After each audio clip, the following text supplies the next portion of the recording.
Welcome to the Bookworthy Podcast. I'm children's author Valerie Fentress, and we are here to talk about kidlit that's good for your kids' hearts and souls. Kidlit ranges from ages birth to teens, so there's a lot of shelf space to cover. Today, we're talking with Lori Z. Scott, the author of the young adult suspense books Inside the 10-Foot Line and her newest book, Offsides. Welcome, Lori. Thank you. I'm so happy to see you again. I know. I miss you from our time in Florida, so we'll have to make a way to find each other since we're both in the Texas area. Yeah. And Valerie has been very, very creative with all the stuff she does. Love it. Thank you. You're so sweet. We are both two creative minds. So that's been fun to share all the little, cloud pictures and what you recently sent something about puddles and stuff. It's been lots of fun. So. We're playing. It's all about playing, right? Mm-hmm. Well, to start things off, Lori, we must answer the pending question of the week. Will Punxsutawney Phil say 6 more weeks of winter or an early spring? You know, it doesn't matter to me because that day is my sister's birthday. Happy birthday, Joy. And so rain or shine, it's always going to be a sunny day for me. Too fun. Now, do you prefer winter or are you more a spring person? I am definitely a spring person. I do not like being cold and I'm a horrible driver. So anything that involves snow or ice is a hazard for the entire nation when I'm behind the wheel. Well, you grew up north, so you're living out down here in the south. I'm driving in snow. No, I just lay it on the horn and just keep going. Too funny. My husband grew up in Colorado and Iowa, and he got to experience snow before driving. And so it wasn't quite as chaotic. And so he says he never learned to drive in the snow, though he loved it. Mm-hmm. So, yeah. But down here in Texas, it's ice we have to worry about, right? Yes. So, and interstates and potholes and actual drivers themselves. This is true. It's a jungle out there on the roads, right? No matter probably whatever state you're in. Yeah. Too fun. Well, back in October, you released a book called Offsides, which is a young adult Christian suspense book, which has a focus on soccer. Now, are you a soccer player? My children were soccer players. When I was growing up, we did not have soccer as a sport. So I consider myself a volleyball player, basketball player, track, swimming, but not soccer. It didn't matter, though, because I experienced quite a bit of soccer as a soccer mom. Yes. You see a lot of different sides of soccer as a soccer mom, for sure. Definitely. And my roommate in college was a soccer player. They did have soccer there. Way fun. Now, with Inside the 10-Foot Line, that was volleyball was the focus of that book. And then soccer is the focus of Offsides. So I'd say sports are something you're very comfortable with and something you really enjoy. What's been your best, sports experience or most memorable? Oh, goodness. I kind of like all the sports very much. I just like the competition, the adrenaline, the suspense that runs through. I even enjoy the practices, the grueling practices, because there's just something about perfecting a skill and getting it going. But probably my most memorable, and don't laugh, are the casual games that I had with my dad. He's a professor at Purdue University. And at noon sometimes, when both of us were available, I would go and play with him. And it was kind of funny because we'd set each other up and pepper and all those kinds of things. And we actually played in some tournaments together. And, the whole family's athletic. My oldest sister was a national level swimmer champ. We had cheerleading in the family. We had gymnastics and so, but just being with family, especially my dad, gosh, it makes me want to cry. Those are the most precious memories of all. Those do sound wonderful. It's neat how those simple moments are the most meaningful. It's not so much about the complex, everything's planned out to the nth degree. It's just whatever comes natural that kids remember the most. And I love that for you. It seems like a very sweet memory. Now, in Offsides, your main character, Danny, she encounters a sex trafficking ring. Why did you feel this is an important topic for teens to read about?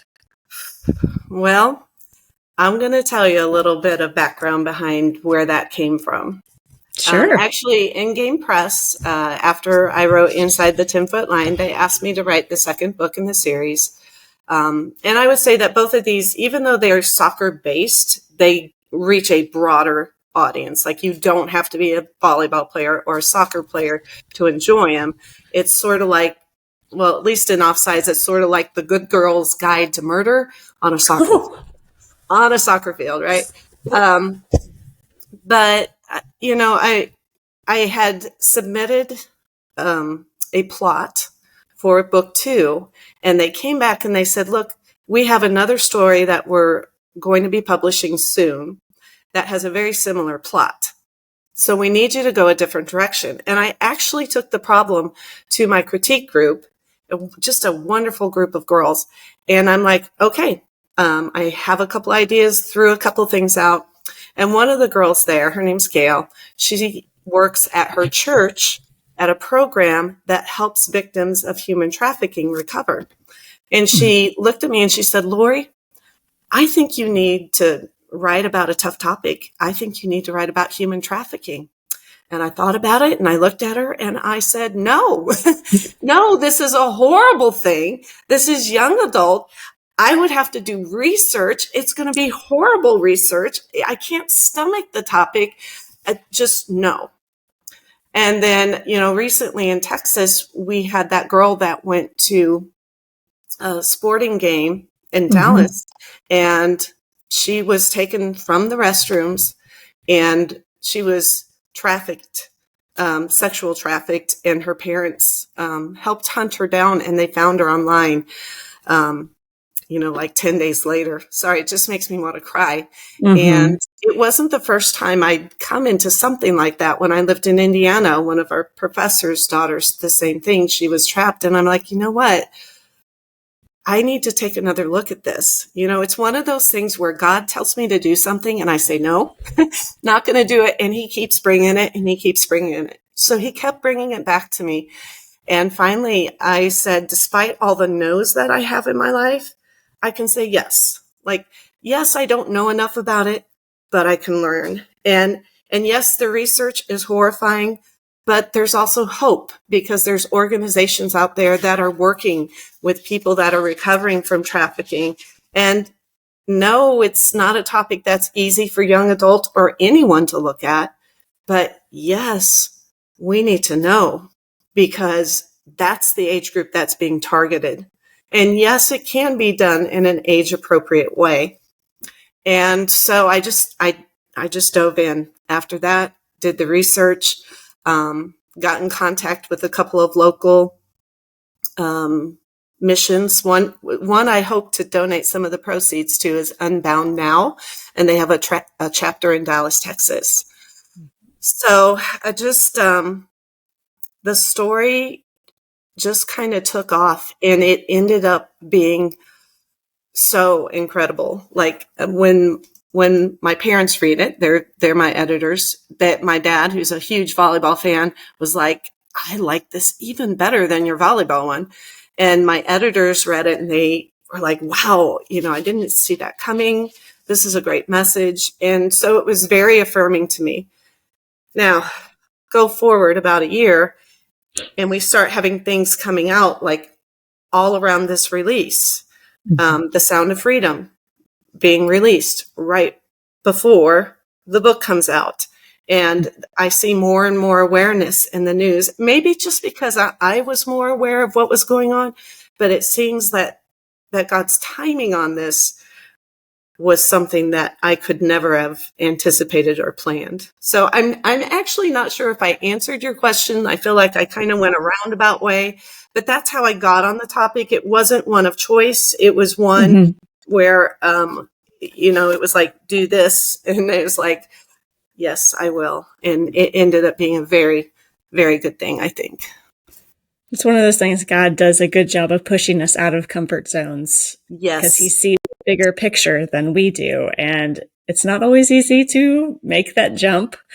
But when we do, God is faithful to use it for great things. And it's one of those, my oldest is now a teenager, and it's girls are coming into the picture. And so it's kind of one of those, we got to talk about this a little bit. And, my kids like their independence. They like to go and do things. And it's like, I love that you're independent, but you need to be aware of the dangers that are out there, not to increase anxiety or to, make you stay inside, but just to be aware of what's going on in our world, not just for the missions that are happening around our country, but to know that they need to protect themselves, that they need to be aware of their surroundings, be aware who they're with, always have a buddy system. And I think that's really important for young adults who desire independence, want to do things on their own, to be able to see that, yes, I still need to take care of myself and protect myself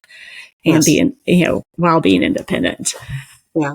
Now, I will add one more thing. There are some tips at the back of the book as well, things to look out for, numbers that you can call to find out more if you need it. So there's a little bit of resource added. That's awesome. Now, what is it with dealing with such a topic? This is for the Christian market. So how is faith woven into this storyline? Okay, good question. I find that no matter what I write, whether it's for a general market or for a Christian market, just because of who I am and what I believe, there's always going to be that element of hope and faith. In this particular one, and I was involved in this in high school, we had Fellowship of Christian Athletes. And so I couldn't use that name, but we do have a similar organization or club at the public high school that Danny goes to. And she's a member of that. And it's after this crisis that they experience, the news report that comes out, that the leader of that organization talks just a little bit about it. She also makes friends with a boy who always has a verse for her that he sends to encourage her before each game. And it seems like, well, you're just putting that in for the Christian element. It actually ends up being crucial to how the plot turns later in the story. So there is a Christian element there. There's that idea, though, still, like, I feel like a general market person could read this and not feel overwhelmed like I'm preaching to them, because it's not that way at all. I was a Christian growing up in a public school. And so I know, you live your faith through your actions, and then sometimes you use your words to talk to other people, but it's usually through your actions that they will see and notice and ask questions. And so that's the way the main character is also in the book. Very neat. And speaking of public school, you're also a teacher. I am. Right? Yes. So you teach in the public school space also. I do. What grade are you teaching currently? Well, this year I'm currently teaching second grade math. But I have taught all the grades, kindergarten through fifth, in all the subjects, reading, writing, science, social studies.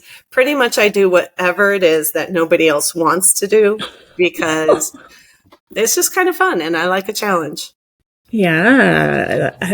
Math would definitely be a challenge for me, even second grade math, because I think, second grade math is closer to fourth grade math, or what fourth grade math was when I was in school. So it's like, wow, we're asking multiplication of second graders now. It's like, as an artist, it's a matter of pattern and being able to think outside the box a lot of times. I think you do better than you give yourself credit. You might be right. There's every once in a while I'll solve a problem that I'm like, surprise myself. But It is about patterns and understanding things. I've got a kiddo that's jumping into algebra now, and it's like, hey, bud, this is just a different way of thinking about math. And he's kind of like, once he got that understanding, he was like, oh, okay, I can think differently about math. I'm like, okay, yes, let's do this. Too fun. What is your favorite thing about being a teacher, Lori?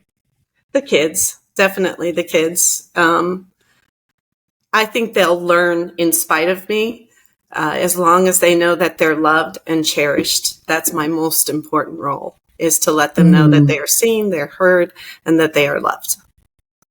Oh, that's a perfect message for the heart behind most teachers that I know in my kids' life is just they've done an amazing job of loving on my kids and seeing them for who they are. And those are the teachers that always get remembered many years down the line. And they're like, I remember when Miss Scott told me this, and, it inspired me to become something else. So I think there's a quote out there that says, you can be a astronaut, a politician, a doctor, but a teacher makes them all. Just the influence that teachers have on our lives. So that is an amazing accomplishment.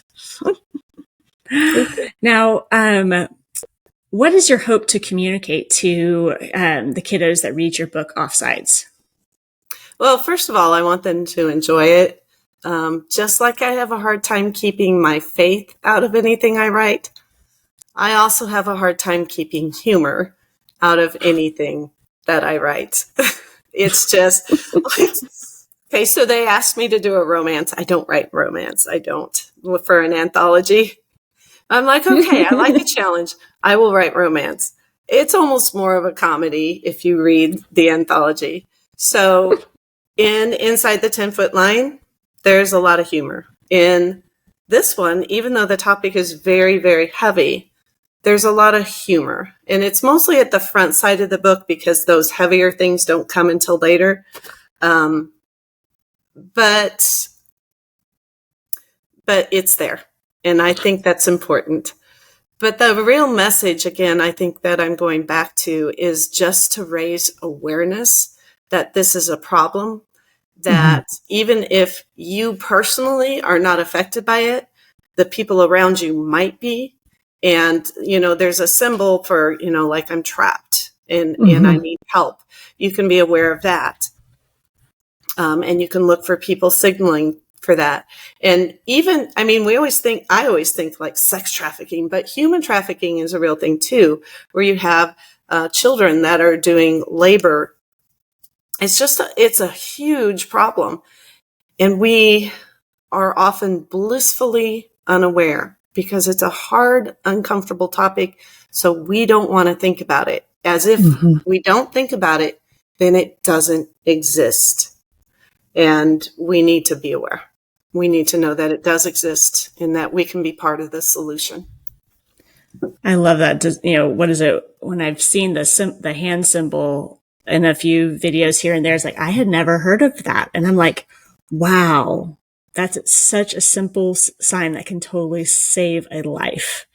And it's kind of one of those being more aware of our surroundings and picking up on cues of, what is it? We're so focused on our phones a lot of the time that we don't look around and to see what's going on, but to be aware. And I think that's both important for us as parents and adults, and also for teens to be aware of also, because there's amazing things we can do when we step out of that comfort zone and step into something that is meant to help someone else.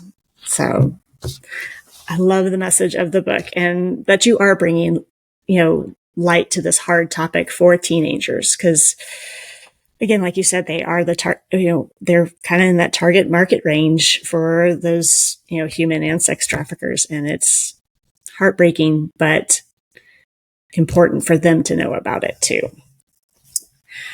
Now, did you always want to be an author, Lori? Well, I always wanted to be a cartoonist, but I had two problems with that.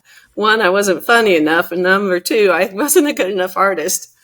But I did enjoy writing. Lies. Those are lies. No, I actually had like a brief stint with an online cartoon called Knight, Knight, and Daze, Daze. No, just wasn't funny, wasn't good. Aww. But no, it was, I always say that I accidentally wrote a 10-book best-selling series. And then on purpose, yes. And then on purpose, I wrote over 200 other publications and things like that. That is a longer story if you want to hear how I got into that. But I don't know how much time you have. We may not have enough time for that story, but I do love that you have written for so many different age ranges, and your Megan Rose series was, I think, is that for ages kind of 8 to 12? Is that where that it one was falls? for the K1 and 2 crowd. It was sort of like the Christian version of Junie B. Jones. That's right. And that's fun. And your humor does come out in there a lot. You're funnier than you think you are. I'm okay when I have a delete button. Oh, well, editors help. Yes. Well, Lori, what has been the most inspirational book in your life other than the Bible? Whew, well, darn, you pulled my big one. Inspirational. So like most impactful. Yes. And I think you have to be careful of that because I have a lot of favorite books, but when you talk about most impactful, then that's different because it's not something that you really enjoy. Because like my all-time favorite enjoyment would be The Hobbit. That was just like, oh, my world changed with The Hobbit, but that wasn't impactful. I just really, really enjoyed it. I would probably say, well, The Chronicles of Narnia. And here's why. Now, don't laugh. I'm not laughing. I'm joining in. C.S. Lewis is able to plant so many nuggets of truth in the story that they're just there. And so when you think about the impact that it has, like I can read that book in a public school setting and it's fine. In fact, that's what I did my first couple of years as I read that, and the kids enjoyed it a lot. But I remember things like Lucy with her siblings trying to go someplace, and she's like, I think we should go this way. I think Aslan wants us to go this way. And they're like, no, it's going to be too difficult. We're going to go this way. And so she relents. Even though she knows she should go this one way because that's where Aslan's leading her, she relents and she goes with her siblings. And it ends up being a complete disaster. And later in the book, she meets up with Aslan and she's like, what would have happened if I had gone the direction that you were leading me? And his response was something like, we will never know. You just have to go find where you're at right now and go from here. And that's a great lesson for us as adults too. Like we think, oh, if only I had gone this way, if only I hadn't done this thing, or if I had chosen to do this or talked to this person, because God was nudging me to do it and I ignored that nudge. That's me all the time. I ignored nudges when I shouldn't. And I wonder what would have happened if, well, we'll meet up with Aslan again, but it would be a different path and it might not have the same blessings had we followed in the first place. And those are the kind of wisdom nuggets that I get from the Chronicles of Narnia that make me really appreciate it. I think that's what C.S. Lewis did such a magnificent job of doing, is weaving these truths that our hearts need into the story without being overbearingly preachy or, because he's got a series of books that is very preachy, very theology driven, but I don't know, he did a masterful job of just weaving in faith and those truths that we need to hear, that, it doesn't matter which path we choose, God's going to use whichever direction we go. And all those wonderful truths, like, what is it? Is a lion safe? It's like, no, the lion's not safe, but he's good. And so it's kind of just what a remarkable truth that is. Yes, it is. It's one of those just deep truths that you're like, God is powerful, to the ends of the earth and beyond, but he's so good that trumps everything else. And so you've hit on my favorite, most inspirational book too, because that's definitely one of my favorites, and I've read it so many times. Well, Miss Lori, what can we expect next from you? Well, hopefully I'll have another book in that sports series, but 2024, this book is not about monsters. Hopefully there's no delays on that. My first picture book for the general market. Ooh, but it's not about monsters, right? No, it's not about monsters. It's about friendship. Too fun. Well, that sounds delightful. And I can't wait. I've seen a lot of your cartoony drawings that you've done of monsters and all kinds of things. So I know you're not the illustrator for your book, but I think you could have been. No, I won't. No. Well, you can visit my website, which is always under construction, at lori-z-scott.com. I would say right now, if you want to contact me, DM me through social media at Instagram. You can find me at Stories by Lori. And I'm also on TikTok, Lori Z. Scott. But I just post. I don't interact there. So if you want to interact, it's got to be on Instagram. Gotcha. You can find my books on Amazon, or you can go to In-Game Press, their website. They have books there, christianbooks.com, Barnes & Noble. You can ask in the libraries. They probably won't have it, but maybe they'll get it if you ask. Very true. Can't forget about those libraries.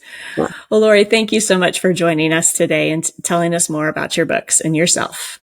Well, thank you for inviting me. It was great to be here. My pleasure. And thank you for joining Lori and me on this episode of the Bookworthy Podcast. Be sure to check out the show notes for any books or links that we discussed, and let us know in the comments if you think we'll have 6 more weeks of winter or an early spring. Then hit the like and subscribe button to help us discover more great books together. Happy reading.